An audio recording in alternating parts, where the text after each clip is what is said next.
Chapter 11, Mother's Revenge. After searching the entire house, Hazel found Primrose in their mother's room. She was lying on her back, looking up at the ceiling. "Prim, what are you doing?" asked Hazel. Primrose sat up. "It's so sad in here, isn't it? Why don't we go down to the library? I hate it in here." "Don't daughters usually go into their mother's room after she dies, look through her things, and reminisce and think about how much they miss her?" "In storybooks, sure, Prim. No matter how many hearts you put in here, it's never going to give us good memories about Mother, or give us the mother we deserved. Come on, I need to talk to you. Let's go down to the library or the kitchen." "No, let's talk here. What's going on?" "Please don't freak out. It's about Gothel." "Where is she?" asked Primrose. "She's with Sir Jacob." "Okay. Who's that?" "Before you say anything at all, can you just promise to listen to me, Prim?" "Okay. Sir Jacob is Mother's creature. Her love." "Wait, didn't we decide we wouldn't talk to him?" "Well, it was you who decided." Primrose rolled her eyes. "Listen to me, Primrose.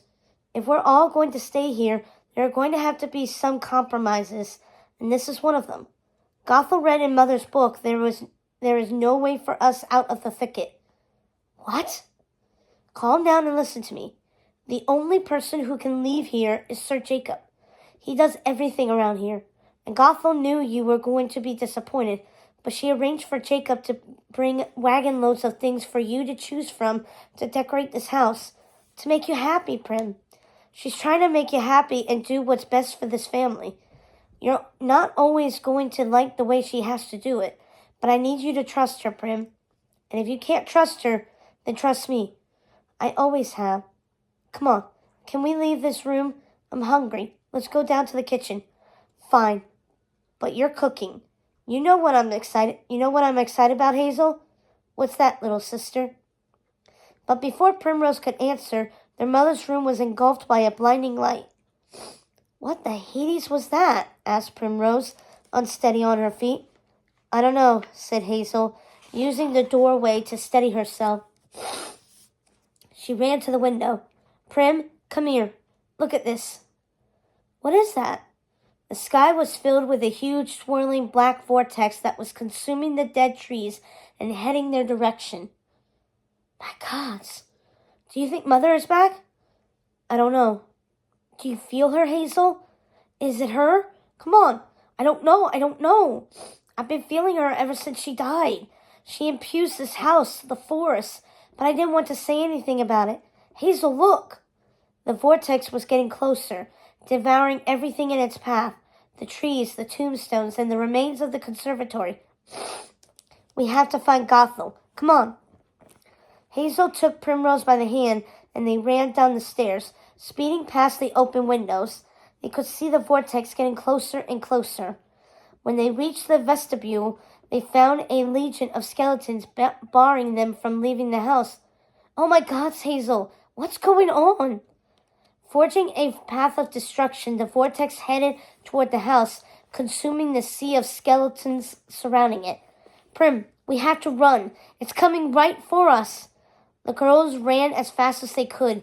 They didn't dare look back, but they could hear the sounds of the house being torn apart and sucked into the vortex as they ran. "Primrose, don't look back, just run!" And then they heard a deafening scream unlike anything they had ever heard before. It was their sister. Gothel stood in the rubble, staring at the eye of the vortex as if daring it to come closer. "Mother, stop!" she bellowed, putting her hand in front of her like a shield. A terrible screeching voice echoed in the witch's ears, reverberating throughout the house, crumbling the remains of the stone mansion. "Stay away from my sisters, you witch!" Gothel yelled with a resonance in her voice her sisters had never heard before. "You thought I would let you get away with murdering me and taking my place with these abominations at your side? Then you're a bigger fool than I imagined. You are destined to be alone, Gothel." The vortex became smaller, focusing its energy and eye on Primrose and Hazel, bringing them to their knees and making them scream in pain. Mother, no, don't take them from me, I beg you. Mania's laugh filled Hazel's and Primrose's ears, making them bleed. They screamed while Gothel watched in horror. Mother, stop! Gothel screamed, but she knew no matter how much she begged, her mother wouldn't care. She needed to do something to save her sisters. And then she remembered something she had read in one of her mother's spell books, The Art of Spoken Spellcraft. She quickly said the first words that came to mind and wished with all her soul that they would work. I call upon the old gods and the new. Send our mother to the mists. Make our lives anew. Mania screamed, Gothel, stop! No, you don't know what you're doing. But Gothel kept reciting the words. It was as if they came to her on the winds, as if they came from another world. I call upon the old gods and the new. Send our mother to the mists. Make our lives anew. Gothel, no! Screamed the Queen of the Dead as the vortex condensed, collapsing, and then exploded, shattering into a thick, rancid dust that covered everything in sight. Primrose! Hazel! Are you okay? Gothel ran to her sisters. They looked like onyx statues covered in the black dust. Please don't die. Please don't die. Prim! Hazel? Gothel was wiping the soot from her sisters' faces. Prim! Please wake up, said Gothel, slapping her sister's cheek. Prim! I said wake up. Gods, Gothel, what's all over you? Gothel laughed. She's alive. Coughing, Hazel woke to the sound of Gothel's laugh. Hazel, are you okay? I think so. Is Mother gone? I think so, said Gothel, looking around the room, which was entirely covered in thick black dust. The three sisters sat there, looking at their house. There was a giant hole where their vestibule and staircase used to be. Bones were scattered everywhere, and there were tree branches in the chandeliers. Gothel, how did you do that? Asked Hazel, looking at her sister in amazement. I honestly don't know. Gothel looked at her sisters.